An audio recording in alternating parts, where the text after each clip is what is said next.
This UCSD TV program is presented by University of California Television. Like what you learn? Visit our website or follow us on Facebook and Twitter to keep up with the latest programs.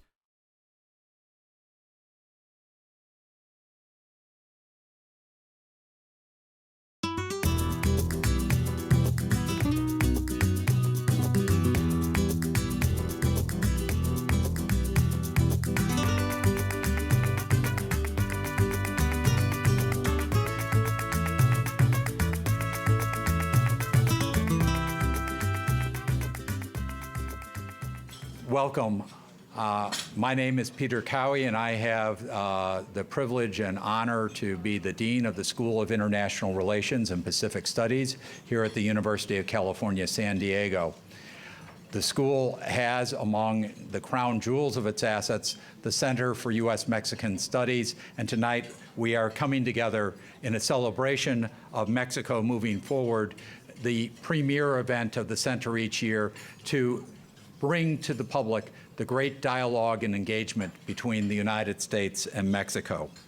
It's my great pleasure to introduce my friend and colleague, Professor Alberto Diaz-Caballero, who will do the honors of the introduction for this last part of the program. Alberto.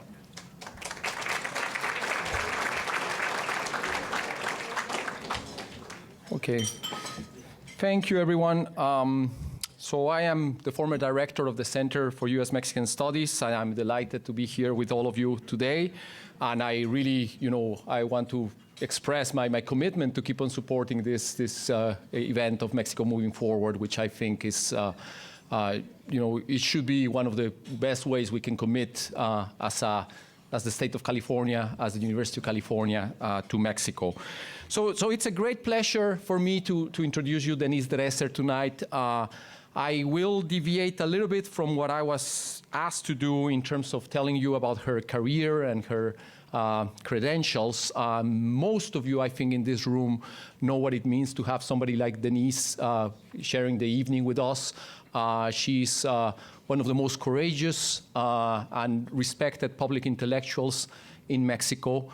But I want to start by saying that she did not start that way. She actually started in a perhaps more humble manner in a small center down there, where she published the third monograph of the center. So I actually spent the afternoon reading some of her work. I have to say I do have this academic thing in me that I want to go back and reread things that are worth rereading.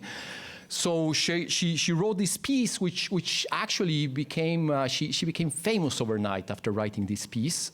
It was one of the projects sponsored by the center. She was a fellow here.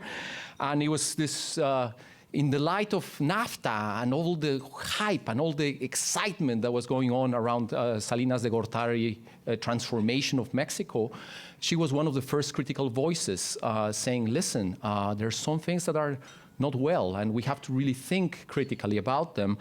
And I just want to read you one phrase that is already there, and it gives you a flavor of what Denise stands for. But the last line, I'm sorry, I do not know how to translate this into English, but it is, the word in Spanish is lapidaria, which I think describes some of what Denise is able to do with the way she uses words and language. And she tells us at the end of the piece, it's the last line, she says that what has happened in Mexico is that those who rule by manipulation have developed greater ways to keep on doing it. That was one of the things she highlighted in that last piece. Second piece I want to highlight to those of you who do not know about this in Denise's career is a piece that I think any Mexican who has been in academia, in scholarship, should be so envious of, which is the piece that won her the award for the Mexican National Journalism Award, and it was the open letter to Carlos Slim. What she did in that letter is she was able to crystallize all the things that Mexicans in many ways of life had been wanting to write or to say, and nobody would dare to say. And this is the kind of thing that Denise does, I think, beyond any reproach. And in that letter, she chastises Carlos Slim for failing to be the most influential philanthropist and instead choosing to be the most insensible plutocrat. And this is, again, this incredible turns of phrases of how Denise can, in a few words, tell us what's really going on. The last thing I want to touch upon is probably the thing I most admire of Denise's work. And it is not probably the one you will suspect, which is her gritos y susurros. So this is Cries and Whispers. There's 2 books. These are incredible stories of the incredible women that we have in Mexico, including her own. So the courage of also exposing herself to tell her own story, but also finding the space to give voices to all these women. And I really think, this is just to give so much credit to the incredible wealth, the incredible talent of all the women, it's, I think, 37 in the first book, 39 in the second book, who, like Denise, are making a huge difference in the country. So I really want to welcome you, Denise. Thank you for being with us.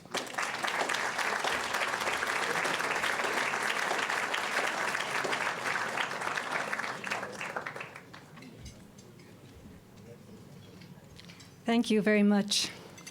It's a particular pleasure to be here this evening because, as Alberto so generously expressed, I am a product of the Center for U.S.-Mexican Studies, and that monograph that the Center bravely published in 1991, when no one dared to speak against Carlos Salinas, I think was a hallmark of the autonomy of the Center, of the respect that the Center has engendered, and so much that it has done over the years to promote the study of Mexico and the haven that it became for someone like me.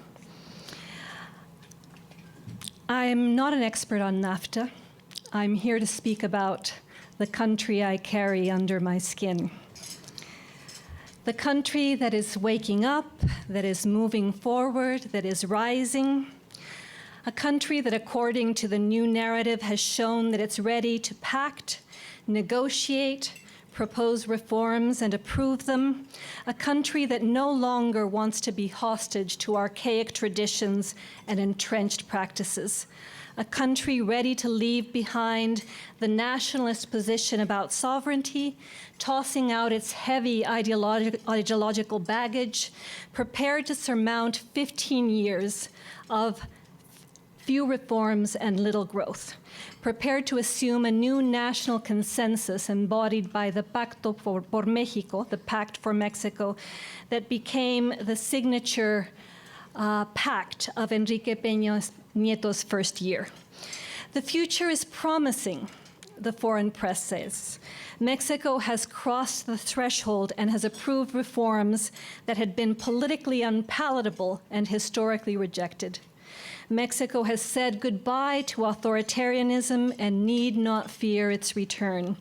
The former ruling party, the PRI, has reinvented itself, and so has the country, the optimists insist. Peña Nieto was brought into office by the majority of the electorate and was not designated by the dedazo. He has to coexist with a maze of checks and balances, including the Bank of Mexico, the Federal Transparency Institute, the new Telecommunications Institute, an increasingly independent Supreme Court. For better or for worse, the government can no longer do whatever it pleases, as it did for so many years under dominant party rule. It cannot simply assume that it will win the next presidential election. And that is because the PRI has been willing and able to push through the reforms that it promised on the fiscal, telecommunications, energy, judicial, and political front. Now, the problem with this argument is that it underestimates the complacency of the political class, the weight of the vested interests that are aligning themselves against the reforms. It underestimates the ties that bind Peña Nieto and how they will tighten as the implementation of the reforms take place. It doesn't give enough weight to the commitments that the president and his party have with the veto centers poised to sabotage and undermine and dilute the reform process. In order for that process of peñastroika that some augur and others would like to see, the president and his party would have to undermine, weaken the interests that carried him into Los Pinos, the presidential residence, the TV networks, the union gerontocracy, the business monopolies, the corporatist bases of the PRI, all of the accomplices of Mexico's system of crony capitalism that the PRI engendered and is still benefiting from. All of the veto centers that pay lip service to the reform but are aligning themselves to make sure that they create new cronies instead of dismantling the economic structure that makes them possible. It's true, Mexico does have a credible narrative for the future.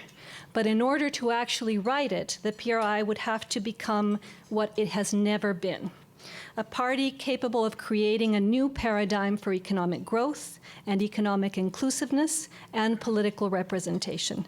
And at the helm of it, a president that sees the reforms beyond the celebration of their approval, who is capable of maintaining the reformist impulse alive despite the pressures to quell it. What goes beyond the photo shoot and the applause and the imagery and the cover of Time magazine, Saving Mexico, that has accompanied the reforms and makes sure that their implementation and the elaboration of pending secondary legislation doesn't amount to just window dressing. So let's examine reform by reform, the underpinnings, the implications, what has happened, what comes next. Let's talk first about fiscal reform, and we have the great privilege of having the expert, the Mexican expert on fiscal reform here, Carlos Elizondo, and what I'm going to say pretty much sums up his argument. A mini reform, a Band-Aid, a patch, something that doesn't resolve the substantive problem, but rather seeks to alleviate it temporarily.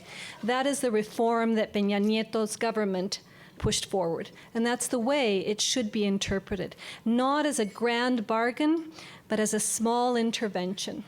Not as something that is going to revolutionize the relationship of the Mexican taxpayer to the state, but something that will keep it intact. Not the renegotiation of the prevailing fiscal pact, but the continuation of the one that already exists. With the same petrolization, with the same evasion, with the same base of captive taxpayers, the Peña Nieto administration has not sought to change the pre-existent fiscal pact based on little taxation, a lot of spending, and the use of oil revenues to cover the gaps. He wants to give it CPR. And yes, it does hit the business class by reducing certain privileges like the fiscal consolidation regime. And yes, it does eliminate some preferential regimes, but it is not a reform that contemplates the end of ample spaces for corruption, that entails plugging up the holes, that attempts to depend less on oil revenue or rationalize public spending. And that's why it falls short. That's why it constitutes just an effort to raise some taxes, not an effort to use them better. That's why it reflects a state that wants to intervene more in the economy without having to spend better or with more transparency. Because what the reform does do is contemplate spending. Spending and keep on spending. It is going to generate permanent pressure on the budget by introducing universal pensions and unemployment insurance. It is going to raise spending over revenues and widen the budget deficit. It is going to leave behind 12 years of fiscal discipline that characterized the National Action Party rule, and a fiscal disciplines that the PRI is now distancing itself from. We are in the presence of an important expansion of the Mexican state in the economy. We are witnessing how it pushes the limits of that intervention without controls, without supervision, without accountability, because even though the reform does contemplate some mechanisms for the control of spending, like the centralization of payments assigned to teachers, the teachers' union, once again in the hands of the federal government, in reality there are few padlocks.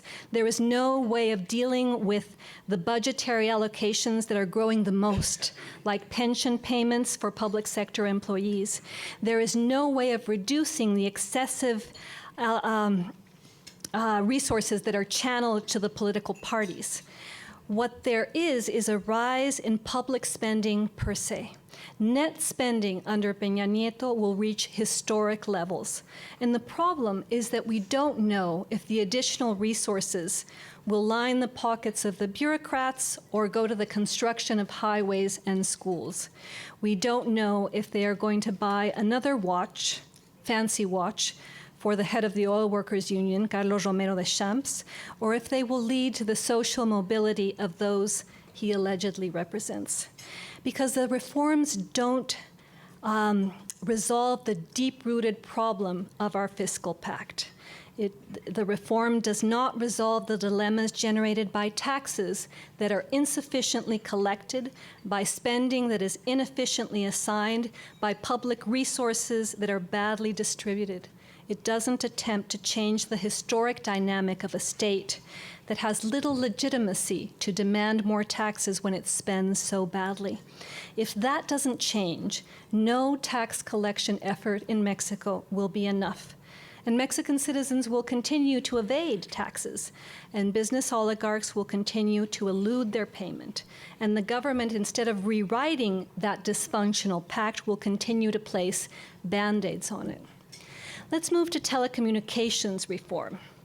Let's see, before the approval of this much-touted reform, there was a lot of responsibility to dole around.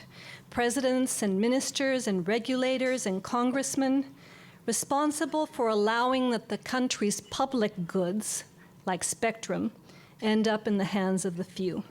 Responsible for allowing two media conglomerates for the possibility of manipulating and blackmailing and pressuring the political class. Responsible for cutting up consciences so they fit the size of the screen. Responsible for creating a fourth estate that frequently acts like the first one, above and beyond representative institutions.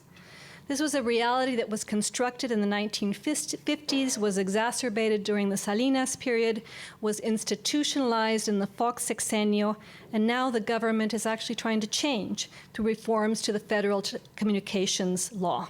Reforms that seek to regulate, contain, domesticate, submit the networks to the empire of the law instead of letting them place themselves above it, promote competition in a sector that badly needs it. Because the last 20 years have been full of unfulfilled promises to promote competition there. And suddenly the shock of the student movement, Yo Soy 132, the public finger pointed at Televisa and TV Azteca as manipulative and anti-democratic forces, the election of congressmen and senators who used to work for the networks and were elected to protect their interests, and thus the impulse with which all political parties, but particularly the left, embraced the need to change the law, take on the pending task, confront the veto centers in the media, and reach an agreement to restructure the underpinnings of media power that had become abusive, immune to competition, and a key reason that explains our dysfunctional democracy. Now, the reforms presuppose that the government will recover the domain over concessioned public goods. Those who exploit them will be subjected to norms and will not be able to act of their own accord as they have been doing. That the president will not be simply able to give away concessions as he did in the past, and that the newly created regulatory bodies will have the power to enforce their decisions. That they will have, for the first time, the capacity to impose substantial public fines on those who do not fulfill the obligations of their concession.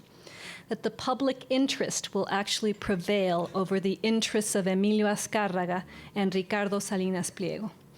Now, that doesn't mean that the war has been won. On the contrary, the television networks are poised to veto and use any weapon in their arsenal to make sure that the reforms do not touch them. They have already achieved the postponement of the elaboration of secondary legislation without any consequences. They are trying to make sure that must carry, must offer doesn't happen. And although the new regulatory body, the IFETEL, has the capacity to fine, open up licitations of spectrum, declare the existence of dominant players, and regulate interconnection fees, its role is currently limited by the non-existence of new rules that the Congress should have created but hasn't.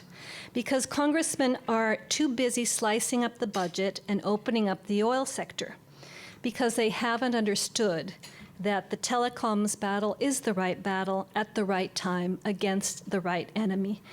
And instead of waging it, they are wondering how to declare a truce before the war even begins. Moving on to energy reform. The government seemed willing to compromise the implementation and content of other reforms in order to assure the passage and the success of the one that it really wanted all along. The one that it hopes will be the catalyst for growth, the one that will cement the changing international narrative about Mexico, energy reform. And it's important that it was actually passed, given the diagnosis published recently by the Mexican Competitiveness Institute, and its president, Juan Pardinas, is here this evening. A study that exhibits the costs of falling behind, the cost of maintaining the status quo for so many years, the costs of staying at the margins of a global energy reform that Mexico has not been a part of. For decades, we've been, as you know, wasting our potential, wasting our time, channeling more resources into the pockets of Romero de Champs than to the vast majority of Mexicans, channeling resources from Pemex to the government that it should have obtained through taxes. We needed an energy reform that liberated Pemex from the ideological underpinnings that strangled it, from the weight of the union, from the fiscal exploitation by the government. And it was supposed to be about taking advantage of lessons offered by other countries that manage their oil sector better than we do. Countries like Saudi Arabia and Cuba and Brazil and Colombia and Norway and Canada that have reformed their oil sectors, their energy sectors, in a flexible and pragmatic way to attract investment, to create new regulatory frameworks, to let the state operator, like Statoil in Norway, effectively maximize oil resources. So how has the reform addressed some of these issues? I'd say incompletely and perhaps dangerously. And in this context, I'd like to reflect on what for many became the silver bullet, the most obvious solution to complex problems, the only weapon that, according to legends and folklore, can slay beasts and werewolves, the weapon of choice for those who believe that private investment in Pemex is the only way to address problems of productivity, efficiency, corruption, corporatism, and in an effort to break the statist stranglehold, run the risk of repeating the same mistakes of the past and leaving the real beast alive, the structure of Mexico's crony capitalism and the true evils that it has engendered. Too many politicians and analysts and investors have celebrated energy reform because they are centering their gaze on an easy target. They recommend silver bullets against the oil workers' union and close their eyes when faced with the fact that this reform does not touch their privileges. They excoriate the rapacity of public monopolies without taking into account weak regulation that explains the same rapacity in private monopolies. They view private investment as the panacea without understanding that if the rules of its participation don't change, the alleged cure will be worse than the disease. The silver bullet that the reform put in the gun will not bring about the promised benefits, but rather renewed opportunities for cronyism. In this case, cronies who are close to the Peña Nieto administration.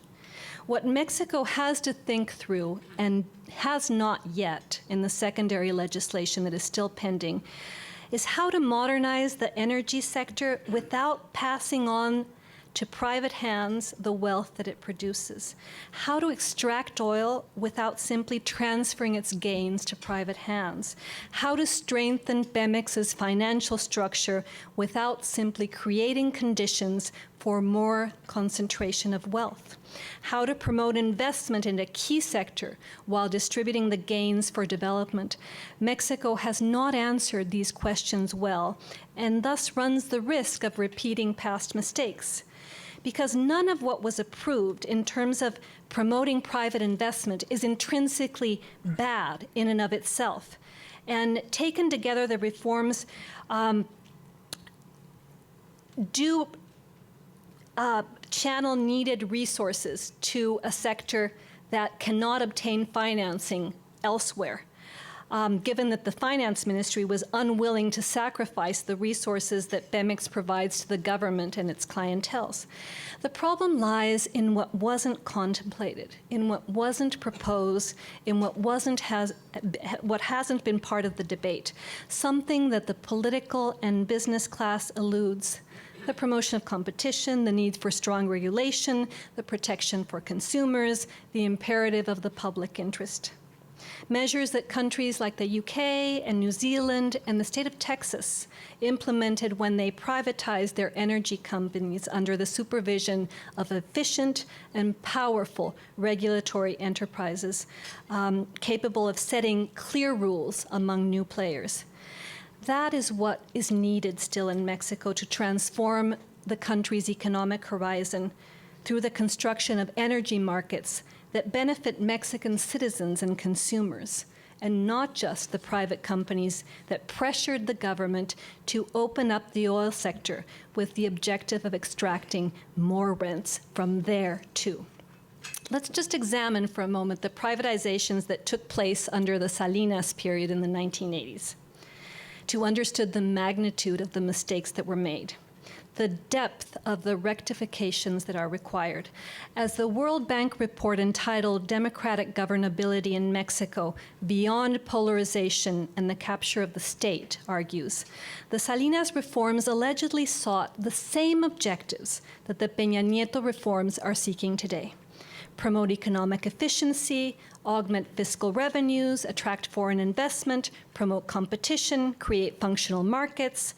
But in many cases, like banking and transportation and telecommunications, the reforms only produced greater market concentration and less competitiveness in the economy. Privatizations only entailed transferring rents from the state to the private sector. They were processes that were friendly to business elites and very harmful to consumers. And the same thing may happen in the energy sector if the government keeps on believing that private investment is a silver bullet. The ills that Mexico faces are more complex, and you won't be able to confront them with only one type of weapon. Despite the reforms, the beast of crony capitalism survives due to the absence of regulatory agencies, strong, autonomous, independent, that can contain those who have been able to establish dominant positions in one sector after another. That beast survives thanks to a way of governing Mexico in which vested interests have been able to guide public policy in a way that benefits their interests. And that is why energy reform will not be a sign of progress unless the regulatory conditions that accompany it change. So I've talked about the good, the bad. I want to talk now about the ugly. What Reforma newspaper calls the ejecutómetro, a monthly measurement of the number of executions that take place. It reveals that the same number of executions took place under the first 100 days of Enrique Peña Nieto as in the last 100 days of Felipe Calderón. The numbers about criminality in Mexico are among the worst in the Western Hemisphere. And according to Latino Barometro, over 40% of Mexicans say that either them or a family member has been the victim of violence. Insecurity, according to a recent study by J.P. Morgan, shaves off 1% of the country's GDP on an annual basis. The new Mexican miracle has yet to reach the highways of Michoacán or the streets of Acapulco, recently declared the second most dangerous city in the world.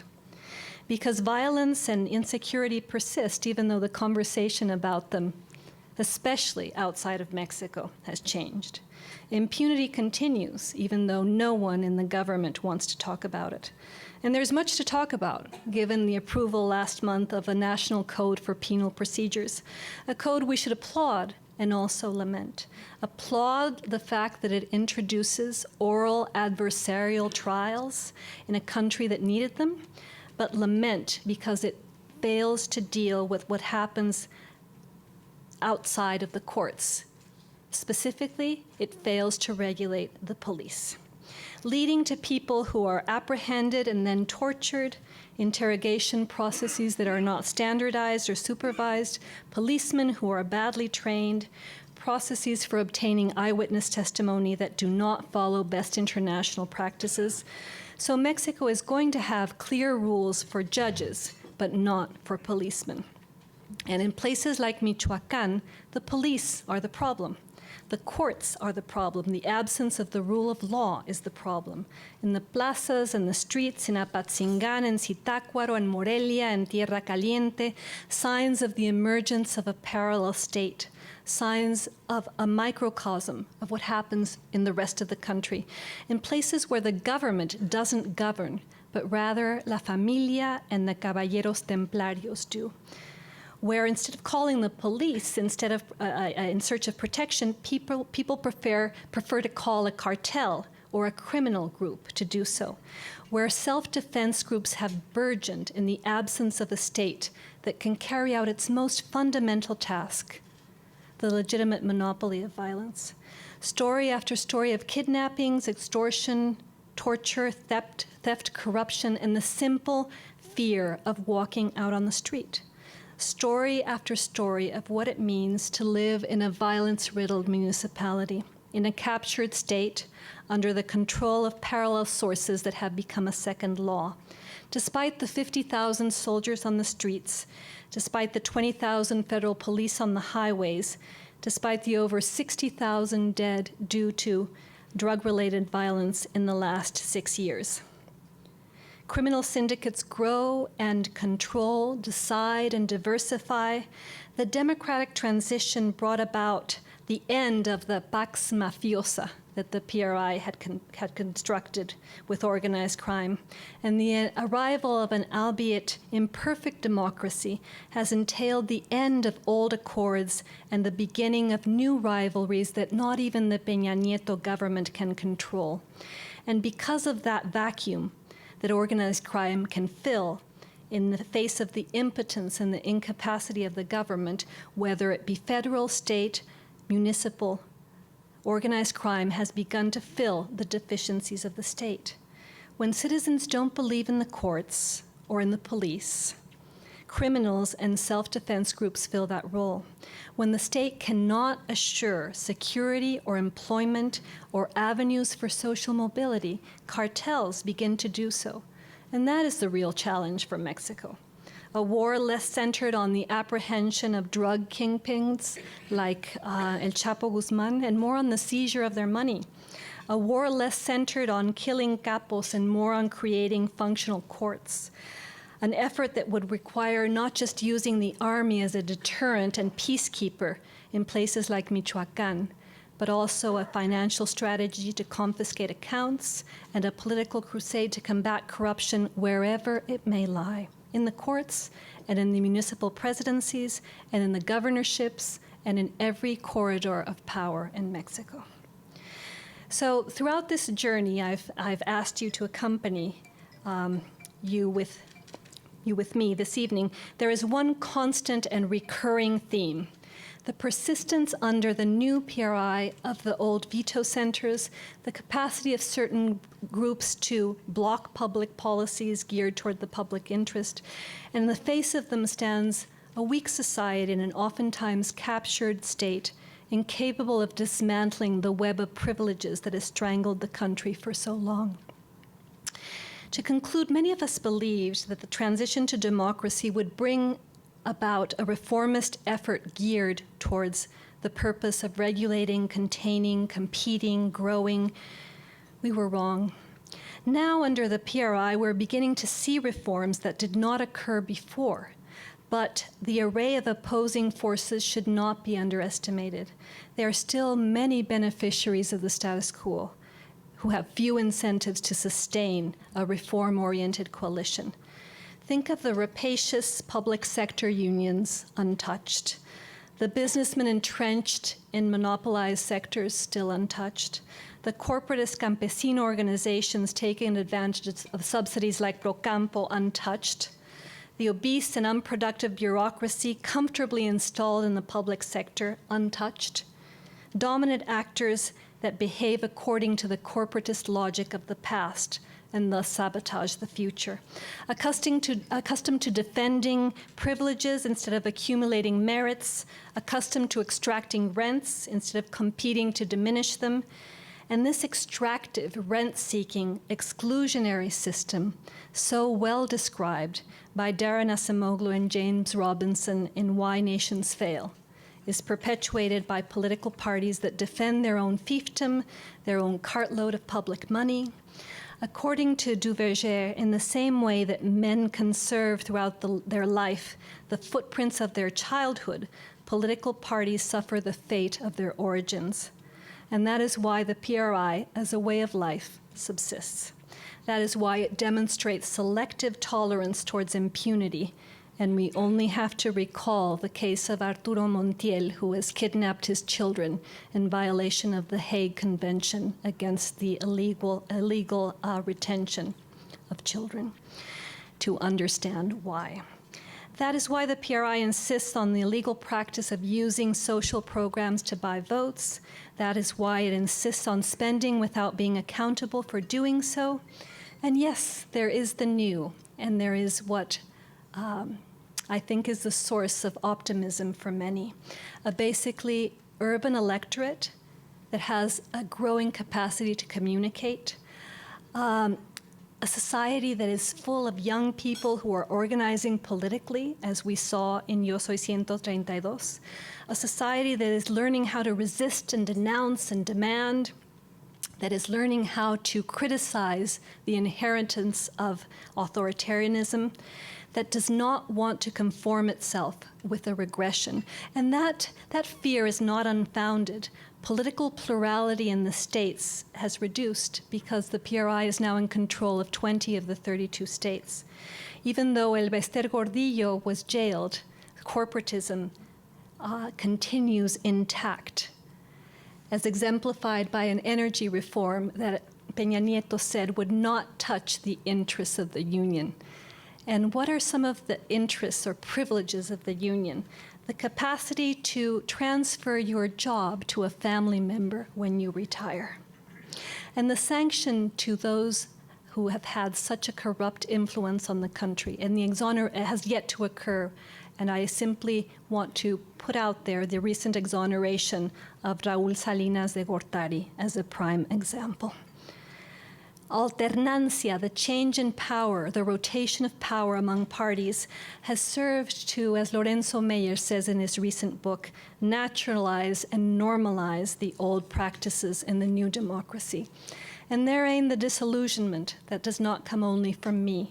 I'd ask you to look at the recent survey done by Latino Barometro, in which support for democracy in Mexico fell by 9%, and only 40% of those who were surveyed reaffirmed their support for that form of government. Only Honduras and Guatemala had worse results than we did, because we still have serious problems with our democracy.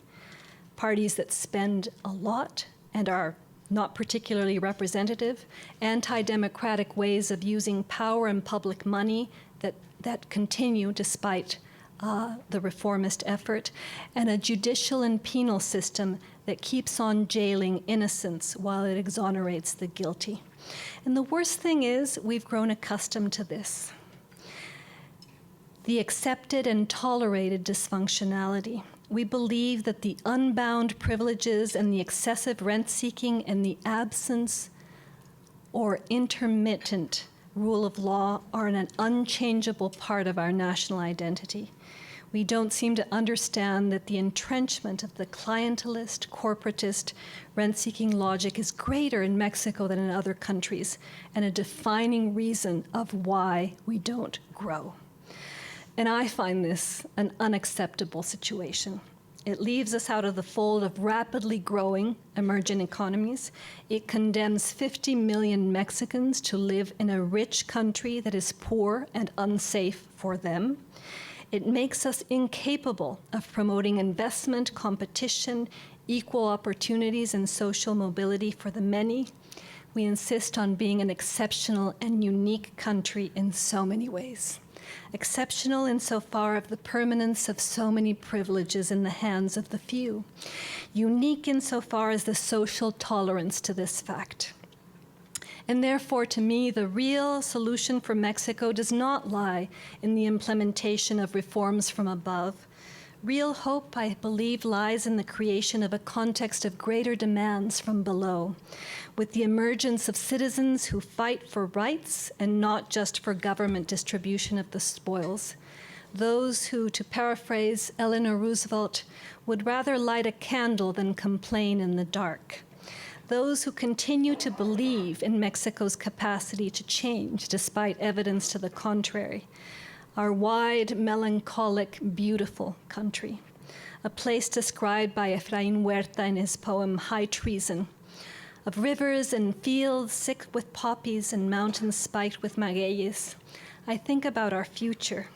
A grain of wheat, the ample heart of stone and air. And that makes many people like me believe in patriotism, in social justice, in creative indignation, in participation, in service, in individual rights, in what goes beyond the cynicism of cold men with eyes of tezontle and granite, the daily decisions of extraordinary Mexicans I know, who jump and move and act, paralyzing the mediocre noise of the streets, calling attention to what ails us. Voices of hope, of progress, voices to fight against fear, corruption, impunity, abuse, the arbitrary use of power, the stream of fatigues. Voices with which to understand that the real awakening of Mexico lies not just in legislative reforms, it entails dismantling what still remains of the old authoritarian system and the beginning of a new code of conduct for citizens, a united front against the return of the worst vices of the past under the new PRI. A citizen coalition so that our eyes don't remain wide shut. The task is Herculean, and it involves us all. Every person sitting in this room who cares about Mexico. As for me, I was last here as a fellow 23 years ago, and here I am again, ready to work with more determination than ever in the only place I know, with words, and affiliated to the only party I belong to, which is ours. Perhaps tonight I'm being a bit of a romantic, but I think of Mexico and I think of more than the good, the bad, and the ugly. I think about my daughter Julia's wild, curly Mexican hair. The nostalgia for Carlos Fuentes and Carlos Monsiváis and Germán Dehesa, who left such a good mark behind them. The growing urgency I and many feel for justice and dignity for all. I think of Mexico and I think of the sun going down over the ocean in San Pancho, a tiny town north of Punta Mita. The sound of the organ grinder walking down the streets of the Condesa, the majesty and the mystery of the intricate ruins at Mitla, every meal I've ever had at Dulce Patria, or simply riding on a bike down Paseo de la Reforma amidst the boisterous crowds on a Sunday morning. I think about the risk of losing our home, our patria, like those who have suffered that fate due to the omnipresent violence in Michoacán, and the opportunity of recovering it, of achieving what Rosario Castellanos wanted, that justice be felt among us. It is exciting to be a Mexican now, even if one does have to coexist with the return of the PRI. I am grateful for that grace. I don't believe we are unchangeable. I don't believe we are unmovable. I don't believe we are inferior to others or deserve any less. We are from the most transparent region of the air. Fortunately, we are from Mexico. Thank you.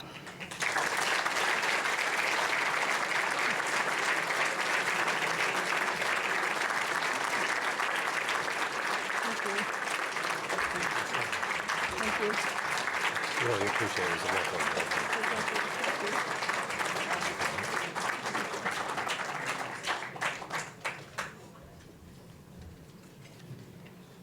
In 2011, we created Mexico Moving Forward in celebration of this university's 50th anniversary. We reflected on our commitment to serve exactly the ideals of scholarship and dialogue and inquiry that Denise reflected upon with her experience as a fellow at the center. And we reaffirmed our dedication to serving as a policy research institute to further the most profound discussions about the future, not just of Mexico, but of the United States and of democratic societies and our engagement in the world.